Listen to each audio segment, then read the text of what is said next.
అందరికీ నమస్కారం అండి. ఈరోజు ఈ వీడియోలో సంక్రాంతి స్పెషల్, తెలంగాణ స్పెషల్ సకినాలు ఏ విధంగా చేయాలో చూద్దాం. ముందుగా రేషన్ బియ్యం, పాత బియ్యం సగం, కొత్త బియ్యం సగం తీసుకొని 24 గంటలు నానబెట్టి వడగట్టి మిల్లు లేదా మిక్సీ పట్టించుకోవాలి. ఇలా తడిపిండి సకినాలు పోసుకోవచ్చు, లేదా ఒక 2-3 రోజులు ఎండబెట్టినాక కూడా పోసుకోవచ్చు. దీంట్లో మెయిన్గా వేసేటి ఏమిటంటే నువ్వులు, వాము, ఉప్పు, అలాగే తగినంత నీరు పోసుకోవాలి. ఈ విధంగా కొద్దిగా పిండిని అయితే కలుపుకొని వీడియోలో చూపిస్తున్నట్టు ముందుగా అయితే గౌరమ్మనైతే పెట్టుకోవాలి.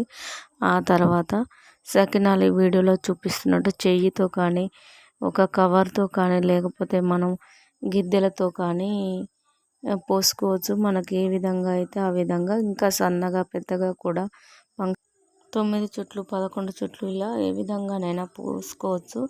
మరిన్ని వివరాలకు పూర్తి వీడియో ఉందండి, ఇంట్రెస్ట్ ఉన్న వాళ్ళు చూడండి.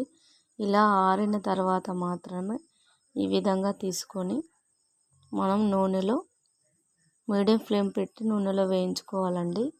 ఆరక ముందైతే విరిగిపోతాయి. ఇలా నెమ్మదిగా వేసుకొని గోధుమ వర్ణం వచ్చే వరకు వేయించుకుంటే ఎంతో టేస్టీ అండ్ హెల్తీ సకినాలు తయారైతాయండి. ఈ విధంగా మీరు కూడా ఇంట్లో ఈజీగా చేసుకోవచ్చు.